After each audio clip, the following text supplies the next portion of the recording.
वंदे मातरम मित्रों। संसार में सुखी रहने का एकमात्र मार्ग यही है कि हम ईश्वर के बताए हुए मार्ग का अनुसरण करें और उसको जीवन में जिस तरह से श्रीमद् भगवद गीता में अर्जुन को श्री कृष्ण रास्ता बता रहे हैं, वो मानव जाति को रास्ता बता रहे हैं।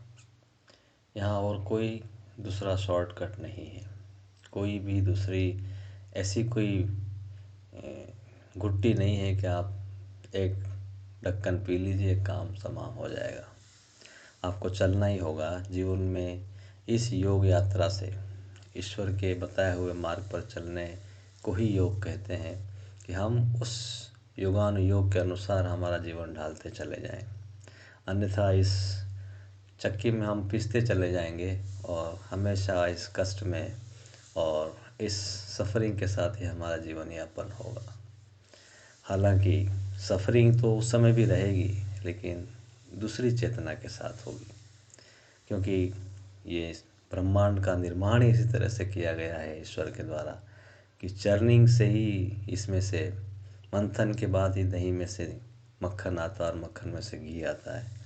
और हर एक प्रोसेस में एक हायर डिग्री का टेम्परेचर दिया जाता है, तब जाके हमें घी मिलता है जो कभी भी ख़राब नहीं होता। जीवन को भी हम अगर उत्कृष्ट करना चाहते हैं तो हमें प्रोसेस से गुजरना तो होगा, लेकिन प्रोसेस सफ़रिंग की नहीं हो, तकलीफ़ की नहीं हो। रमन महर्षि का एक जीवन की घटना है कि उनके हाथ में कैंसर हुआ। देखिए, जितने अवतार पुरुष हुए हैं उनको भी इस संसार की इस चक्र से, इस क्रिया से जो प्रारब्ध कर्म है उनके हिसाब से उनको भोगना पड़ता है। तो रमन महर्षि के हाथ में कैंसर हुआ।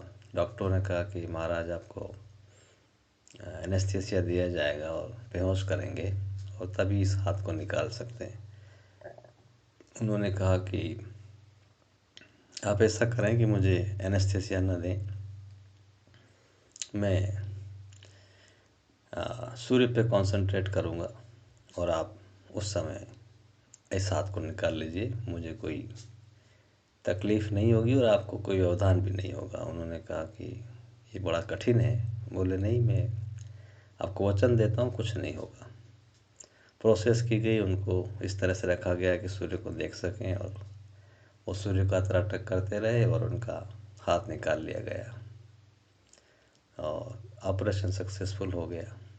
कोई भी उनका कोई जर्क नहीं, कोई ट्रेस नहीं, कोई कष्ट नहीं, डॉक्टर को भी परेशानी नहीं, बिना किसी एनेस्थीसिया के।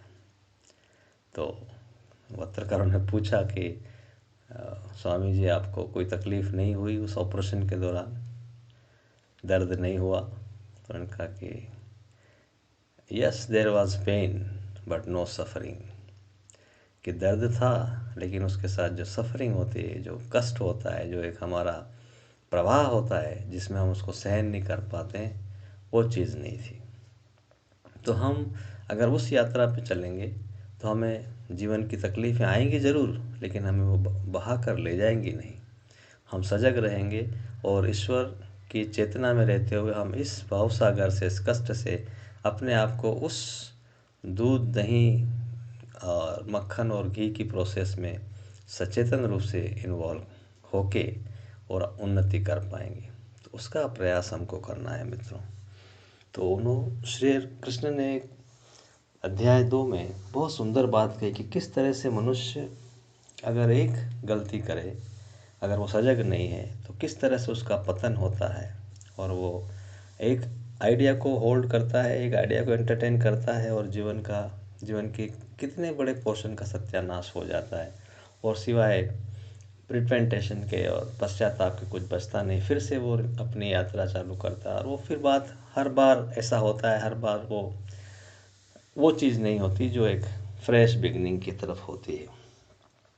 तो श्लोक है कि ध्यायतो विषयान पुंस संगतेषुपजायते संगा संजायते काम कामात् क्रोध विजायते। वो कह रहे हैं कि विषयों का चिंतन करने वाला मनुष्य, विषय ऑल डिज़ायर्स, जितनी भी चीज़ों की हमें जीवन के लिए आवश्यक है वो एक ठीक है। आवश्यकता, नीड और डिज़ायर में फ़र्क है। हम हमेशा नीड से एकदम ऊपर चले जाते हैं कि नहीं, अगर मेरा काम सिंपल कार से काम हो सकता है तो मुझे मर्सिडीज़ ही चाहिए, मुझे BMW चाहिए। ये डिज़ायर्स हैं। तो उसकी तरफ से एक एग्ज़ाम्पल है।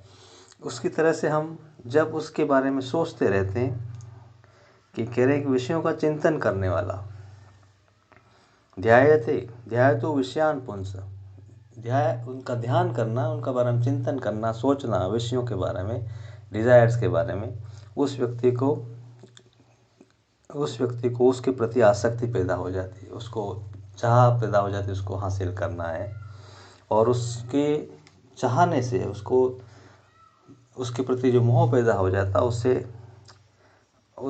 उसमें अगर कोई व्यवधान होता है तो उसको क्रोध होता है। अगर वो चीज़ ना मिले, कोई उसमें डिस्टर्ब करे, तो उस कामात क्रोधो भी जायते, तो फिर क्रोध उत्पन्न होता है।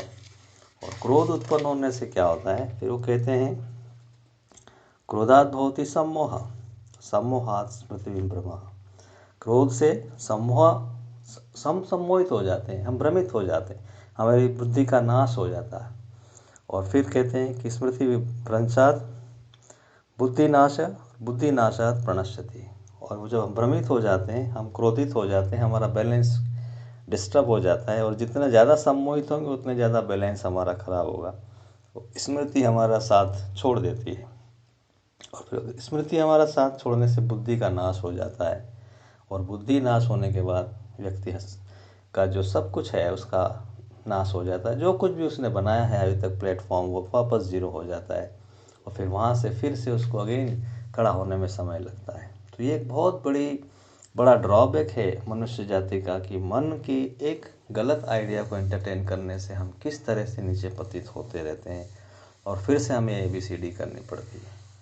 तो इस चीज़ का हमें बहुत ध्यान रखना है कि हमने एक चीज़ हमने डिस्कस भी किया है पुराने एपिसोड्स में, कि शांति स्थापित करने के लिए हमें निरीक्षण करना है, हमें साक्षी भाव से देखना है कि हमें किस तरह से आइडियाज़ आते हैं। और हमने पहली ही बार में कोई नेगेटिव आइडिया को होल्ड कर लिया, ऑब्जर्व कर लिया, तो बहुत कुछ सुधार हो सकता है। उसी का सॉल्यूशन यहाँ श्री कृष्ण ने दिया है कि आपको किस तरह से सजग होते हुए, अगर आपने वहीं से एंटरटेन नहीं किया तो फिर उसका आप ध्यान नहीं करेंगे, उसके बारे में सोचेंगे नहीं, तो उसके प्रति मोह उत्पन्न नहीं होगा और उसको पाने की कामना नहीं आएगी। और कामना जब डिस्टर्ब होगी तो क्रोध नहीं आएगा, और क्रोध नहीं आने से आपके बुद्धि का भी बैलेंस रहेगा और आपका नाश होने से भी बच जाएगा। तो एक सीरीज़ है कैसे एक आइडिया दूसरे आइडिया से लिंक होता है। जिस तरह से ऊपर उठने के लिए भी सीरीज़ होती है, ऐसा पतित होने के लिए भी एक प्रोसेस है। तो हम कोशिश करें सजग होके कि कोई भी एक चीज़ आप प्रैक्टिस करें, ईमानदारी से उस पर चलें और उसको प्रैक्टिस करते रहें सतत, जब तक कि वो पूर्णता की ओर न चले जाए। और जीवन में बहुत समय तक इसका अभ्यास करते रहना होगा, जब तक कि हमारे DNA में प्रैक्टिस ना उतर जाए, हमारे सेल्स में ना उतर जाए। तो ये एक बहुत सुंदर कॉन्सेप्ट श्री कृष्ण ने हमें दिया है, जिससे हम इस दुस्वप्न से बाहर आ सकते हैं। मित्रों, इसका हमें प्रयास करना है। वंदे मातरम।